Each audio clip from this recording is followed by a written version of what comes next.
Bismillahirrahmanirrahim. Assalamualaikum warahmatullahi wabarakatuh. Alhamdulillah, bersyukur kepada Allah Subhanahu Wa Taala. Pada episod kali ini kita akan membincangkan berkaitan dengan tafsir ayat Al-Quran yang diadakan dalam program Keadilan Mengaji. Dan untuk itu insya-Allah tetamu kita masih lagi Al-Fadhil Ustaz Ni Omar Ni Abdul Aziz. Selamat datang Ustaz. Selamat datang. Alhamdulillah, bersyukur kepada Allah Subhanahu Wa Taala. Sihat Ustaz? Alhamdulillah. Alhamdulillah sihat. Dan untuk makluman sidang penonton sekalian, pada episod yang lepas kita membincangkan surah Az-Zariyat pada ayat yang ke-55, iaitu berkaitan dengan zikra. Maksudnya iaitu memberi peringatan, dan juga kita akan pada episod kali ini kita akan meneruskan lagi daripada ayat 56 sehinggalah yang ke-60, iaitu ayat yang terakhir dalam surah Az-Zariyat. Untuk itu kita akan bincangkan berkaitan dengan ayat 56 yang berbunyi wama khalaqtul jinna wal ins illa liya'budun, iaitu dan aku tidak menciptakan jin dan manusia ini adalah semata-mata untuk beribadah kepadaku. Untuk itu Ustaz, saya nak bertanya pada ayat yang 56 ini, iaitu apakah yang dimaksudkan dengan ibadah yang mana yang kita dapat lihat dalam ayat ini? Ya. Bismillah, walhamdulillah, wassalamun ala rasulillah, Sayyidina Muhammad wa ala alihi wa sahbihi ajma'in. Allahumma rabbi syrah li sadri, wa yassir li amri, wa hlul uqdatan min lisani, yafqahu qawli. Terima kasih banyak pada moderator. Kita banyak bersyukur kepada Allah SWT kerana dipertemukan lagi dalam program Keadilan Mengaji.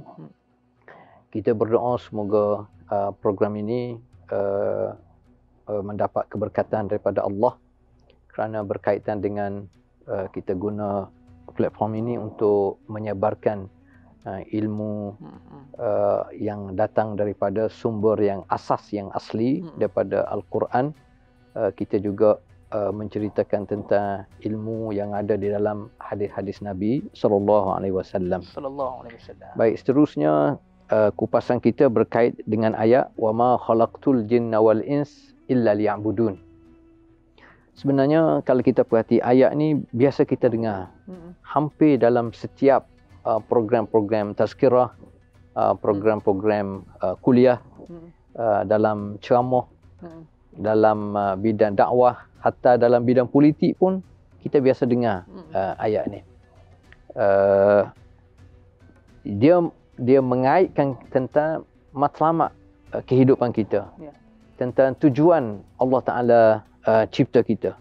Dan memang tidak ada tujuan lain melainkan untuk mengabdikan diri, beribadat kepada Allah Subhanahu Wa Ta'ala. Setengah ulama dia cerita apabila kita sebut ibadat, maknanya dia lebih kepada ketaatan, kepatuhan kita kepada Allah Subhanahu Wa Ta'ala. Artinya tujuan hidup kita Allah Ta'ala cipta adalah untuk kita beribadat, mematuhi apa sahaja kehendak Allah Subhanahu Wa Ta'ala, yang ditakbirkan dengan melakukan apa yang Allah Ta'ala suruh dan meninggalkan apa yang Allah Ta'ala larang. Itu asas di sudut ibadat. Kalau kita sebut tujuan kita adalah untuk mengabdikan diri, ubudiyah kita, pengabdian diri kita kepada Allah, dia lebih menjuruh kepada hati kita ni mesti sentiasa ada rasa syukur dan redha dengan apa yang telah ditentukan oleh Allah SWT. Mana dia berkait rapat dengan keimanan kita, khususnya terhadap qada dan qadar. Kita sentiasa bersyukur di atas segala nikmat. Kita sentiasa redha kepada Allah apa yang berlaku kepada diri kita. Artinya kalau kita kumpulkan dua makna di sudut ibadat dan ubudiyah ini, dia sebenarnya menggambarkan keluasan makna ibadah itu. Makna ibadah ni sebenarnya dia tidak hanya berfokus kepada ibadat khusus. Sebahagian kita kita faham apabila sebut ibadat, dia lebih kepada ibadat khusus. Apabila kita solat, maka dia kira ibadat. Apabila kita berpuasa, kita menunaikan zakat, kita mengerjakan haji dan umrah, maka itu ibadat. Tetapi kita menuntut ilmu, kita menyebarkan ilmu, kita terlibat dalam bidang perniagaan, kita terlibat dalam bidang pertanian, kita terlibat dalam bidang keuangan, bidang ekonomi, kita terlibat dalam pengurusan negara contohnya, kita tidak rasa ibadat. Sedangkan itu juga ibadat. Sebab kita faham sesuatu itu semua sekali boleh dikategorikan dalam bidang ibadat kerana dua asas penting. Satu, dia berkait dengan niat. Sebagaimana kita tahu, apa saja yang kita buat kerana lillahi ta'ala, dan apa yang kita buat bertepatan. Mana tidak terlibat dalam syubhah, tidak terlibat dalam bid'ah, maka maknanya apa saja yang kita buat dalam apa saja bidang bertepatan dengan syariat Allah, maka dia dikira ibadat. Itu luas. Artinya apabila kita faham makna ibadat, tuntutan Allah SWT, kita tidak akan rasa bahawasanya kehidupan ini seolah kita perlu bagi dua. Satu, aktiviti kita yang ditakbirkan sebagai ibadat. Satu lagi, aktiviti harian kita yang tidak termasuk dalam ibadat. Itu satu fahaman yang salah. Yang sebenar adalah semua sekali apa yang kita lakukan boleh dijadikan ibadat kepada Allah SWT. Cuma satu lagi, sebahagian ulama dia juga bagi kepada dua paksi, dua kategori utama maksud ibadat ini. Satu, dia panggil ibadat kita, ubudiyah kita, pengabdian diri kita ni berasas kepada rububiyah Allah Subhanahu Wa Taala. Dan kategori ini sebenarnya dia masuk semua sekali. Hatta orang yang tidak beriman pun beriman di sudut ni dia masuk. Contoh ayat in kullu man fis samawati wal ardi illa atir rahmani abda. Semua sekali manusia yang beriman ke tidak beriman, akhir sekali dia terpaksa akur tentang rububiyah Allah. Antaranya Allah Ta'ala yang cipta dia, Allah Ta'ala yang beri rezeki kepada dia, walaupun dia tidak pernah bersyukur, walaupun dia tidak beriman kepada Allah. Dan akhirnya semua kita ni akan mati. Orang beriman ke tidak beriman, yang baik ke jahat akan mati. Dan akan sampai masanya akan dibangkitkan oleh Allah SWT, atir rahmani abda, sebagai seorang hamba. Jadi di sini di sudut rububiyah Allah SWT. Satu lagi di sudut uluhiyah. Uluhiyah ni hanya untuk orang yang beriman dan betul-betul yakin dengan Allah. Dia beribadat kepada Allah atas asas keyakinan dia tentang kewujudan, tentang keagungan, tentang keesaan Allah. Jadi kalau dia beribadat dalam kategori ini, dia ibadat kepada Allah bukan kerana terpaksa, tapi dia beribadat dengan penuh kesedaran. Ada unsur makrifah dia tentang Allah SWT akan melahirkan rasa mahabbah, rasa kasih dan sayang dia kepada Allah. Dia tak boleh nak balas jasa Allah sebagaimana kita balas jasa sesama kita. Jadi kita balas jasa Allah dengan cara kita mengikhlaskan segala amal perbuatan kita hanya kerana Allah SWT yang disebut ibadat. Itu asas ayat wa ma khalaqtul jinna wal ins illa liya'budun. Dan alhamdulillah kita lihat bahawa Al-Fadhil Ustaz menjelaskan maksud ibadah ini merangkumi keseluruhannya, baik daripada secara khusus yang telah ditetapkan oleh agama Allah, yang telah ditetapkan oleh agama, bahkan perkara-perkara baik yang kita lakukan pun dikira sebagai ibadat berdasarkan kepada niat kita. Kalau niat kita ikhlas kerana Allah SWT, maka perbuatan itu dianggap sebagai satu perkara ibadat yang dituntut oleh agama, iaitu untuk melakukan kebaikan. Dan alhamdulillah, insya-Allah kita akan bincang dengan lebih lanjut berkaitan dengan ayat ini. Jadi sidang penuntut sekalian, jangan ke mana-mana. Kita jumpa selepas ini.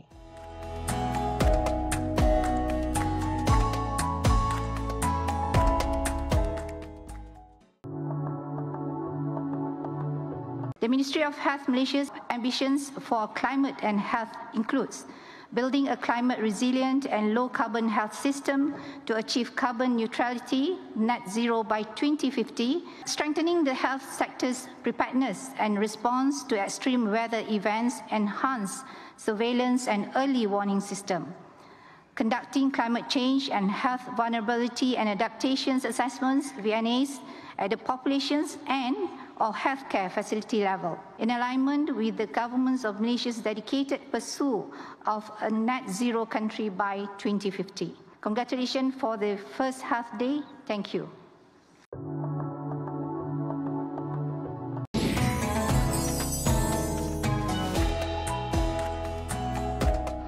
Alhamdulillah, bersyukur pada Allah Subhanahu Wa Taala, dan kita masih lagi membincangkan berkenaan dengan ayat 56 sehingga 60 dalam surah Az-Zariyat. Dan sebentar tadi Al-Fadhil Ustaz telah menjelaskan berkaitan dengan maksud ibadat, yang maksud ibadah yang telah diperkatakan dalam ayat 56, dan kita masuk pada ayat 57 dan 58. Dalam ayat ini Allah Taala menyebut bahawa dia tidak mahu untuk kita ini, dia tidak minta pun untuk manusia ini memberi rezeki kepadanya. Bahkan dia sendiri yang memberi rezeki, dan Allah Ta'ala juga menunjukkan kekuatannya. Jadi mungkin Ustaz boleh hurai dengan lebih lanjut berkaitan dengan ayat 57 dan 58 ini, yang mana Allah Ta'ala sebut ma uridu minhum min rizqi wa ma uridu an yut'imun. Maknanya kata aku tidak mengkehendaki rezeki sedikit pun daripada mereka, iaitu daripada kita hamba-Nya, dan Allah juga tidak mahu mengkehendaki supaya mereka memberi makan kepada dia sendiri. Jadi mungkin Ustaz boleh hurai dengan lebih lanjut berkaitan dengan ayat ini. Sebagaimana kita sebut sebelum ni, ayat ini ada kaitan rapat dengan dua ayat sebelumnya berkait dengan wazakir. Kita sebut bahawasanya sebab apa kita ni manusia perlu kepada sentiasa diberi tazkirah, peringatan.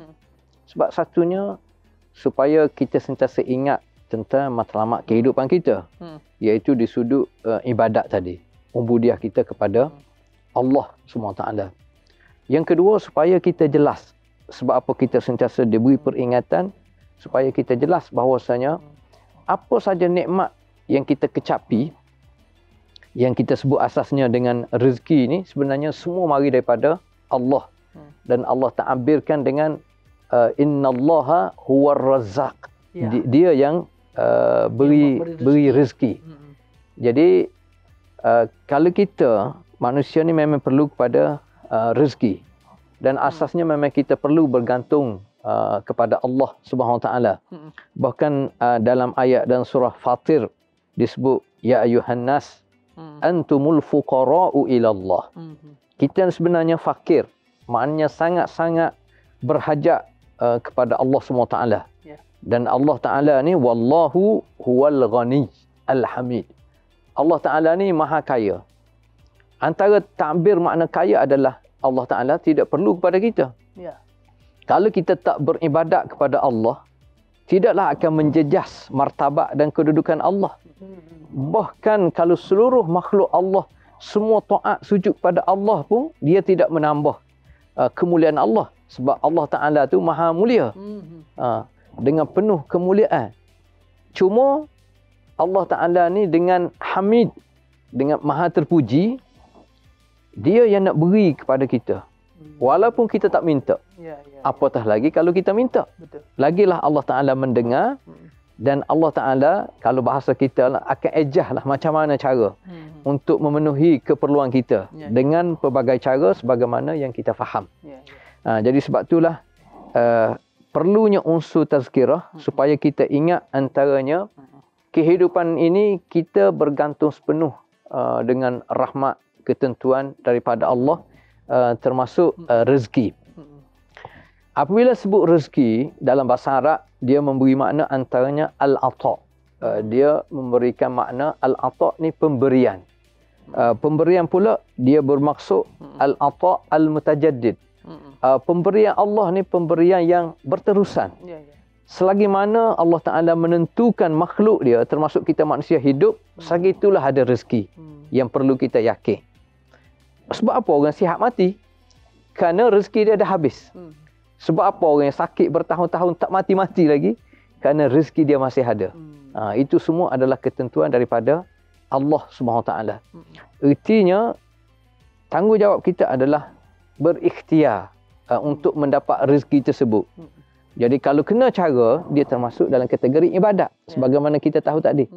Maknanya kita sebagai seorang ketua keluarga ataupun suami isteri yang telah bersepakat untuk mencari rezeki, kita niat daripada rumah nak keluar berpagi hari itu, kita dah dapat pahala dah. Niat.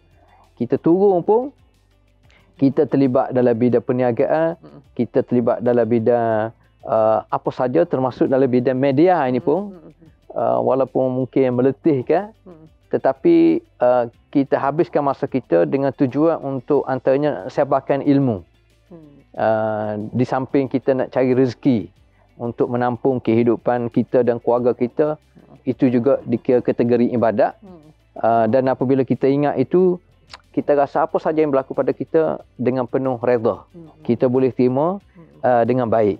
Dan rezeki ini sebenarnya dari satu sudut, dia memberi makna apa saja yang kita boleh ambil manfaat dengan dia. Maka dia dikira rezeki. Kesihatan. Kerana sihatlah kita boleh ambil manfaat kesihatan untuk pergi ke sana kemari. Kita boleh melakukan apa saja, maka dia dikira rezeki. Harta benda, duit. Sama ada duit yang kita guna untuk beli, jual beli, ataupun harta benda melalui emas ke perak ke apa semua sekali, dia rezeki. Sebab kita boleh ambil manfaat dengannya. Sama ada individu, sama ada keluarga, sama ada sebuah negara, ambil manfaat. Semua tu mari daripada Allah SWT. Ataupun rezeki itu sebenarnya dia berbentuk maknawi. Mungkin kesihatan juga maknawi, mungkin juga ilmu dan kefahaman maknawi, mungkin keimanan asasnya dia juga merupakan maknawi, dan dia juga merupakan rezeki daripada Allah SWT. Jadi itulah asasnya. Apabila kita faham, kita baca ayat, kita perlu faham ma uridu minhum min rizqin wa ma uridu an yut'imun innallaha huwar razzaq. Bahkan Allah lah kita kena yakin sepenuh, dia yang beri rezeki kepada kita dan seluruh manusia, bahkan seluruh makhluk Allah Subhanahu Wa Taala. Masya-Allah. Tadi kita dapat faham daripada ayat ni bahawa Allah lah yang maha kaya, Allah lah yang maha mulia, yang tidak menuntut kemuliaan daripada kita sekalipun. Bahkan Allah lah yang mencipta kita ni sebagai hamba Allah SWT, dan tugas utama kita ni adalah untuk sentiasa beribadat kepada Allah Subhanahu Wa Taala, sentiasa meletakkan Allah Subhanahu Wa Taala ini sebagai kita kata sebagai yang utama dalam kehidupan kita. Ini penting kerana ada orang yang kadang-kadang dia tidak meletakkan agama ini sebagai asas, iaitu dia tidak melihat bahawa Allah ini memberi segala kenikmatan yang dia kecapi, dan dia sedang maksudnya dia dapat benda itu apabila dia tidak meletakkan kepada Allah Subhanahu Taala. Ini yang berlaku, dan sidang penonton sekalian dan pada diri kita juga untuk sama-sama kita berubah dengan kita melihat bahawa Allah tidak memerlukan keseluruhan semuanya, dan kitalah yang perlu kepada Allah Subhanahu Wa Taala. Dan untuk itu insya-Allah kita akan bincang berkenaan dengan ayat 59 dan 60 selepas ini, dan jangan pergi ke mana-mana.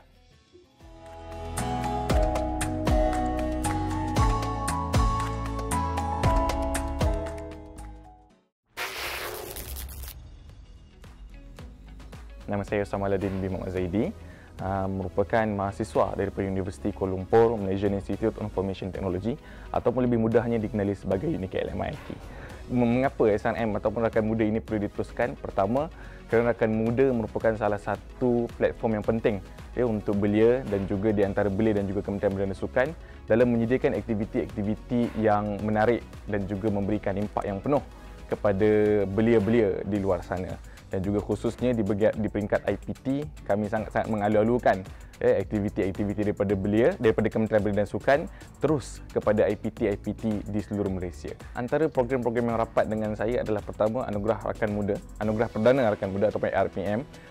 Sebab kita tahu ARPM ni dia ada peringkat-peringkat dia daripada peringkat gangsa, peringkat perak dan juga peringkat emas. Dan alhamdulillah setiap portfolio peringkat-peringkat ni sebenarnya banyak kenangan dan juga ceritanya.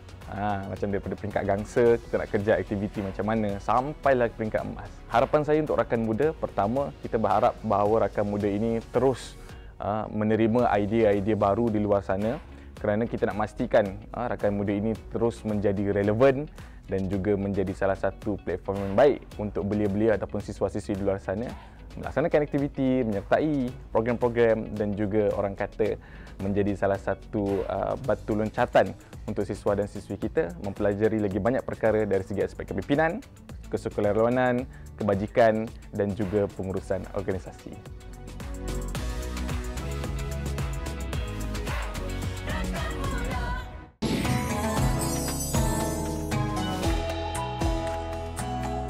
Alhamdulillah, bersyukur pada Allah Subhanahu Wa Taala, dan kita masih lagi membincangkan berkaitan dengan ayat 56 sehinggalah 60 daripada surah Az-Zariyat, dan Al-Fadhil Ustaz telah menguraikan dengan lebih lanjut berkaitan dengan maksud ibadah dan juga turut menceritakan tentang keesaan ataupun kebesaran Allah Subhanahu Wa Taala yang tidak mahu apa daripada hamba-Nya. Dan bahkan jika hambanya ini menuruti, membuat apa yang disuruh oleh Allah SWT, Allah akan memberi pahala, Allah akan mempermudahkan segala urusannya, dan Allah akan menambah segala-gala nikmatnya di atas muka bumi ini.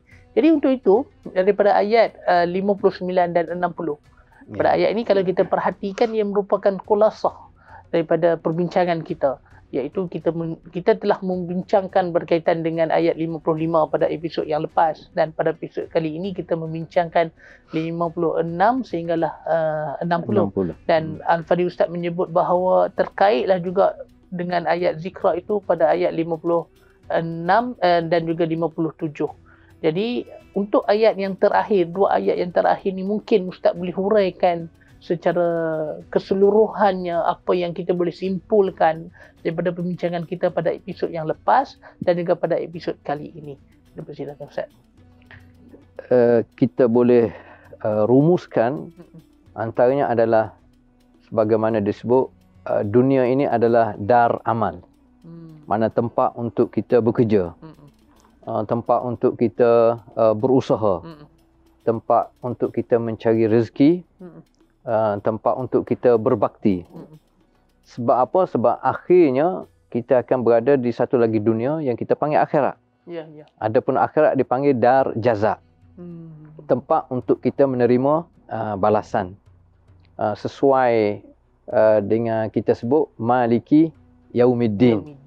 Kita sentiasa ulang bahawasanya Allah SWT ni antara zahir kekuatan dia adalah dia memiliki sepenuhnya hari akhirat untuk memberi pembalasan kepada setiap usaha dan niat daripada hamba-hambanya.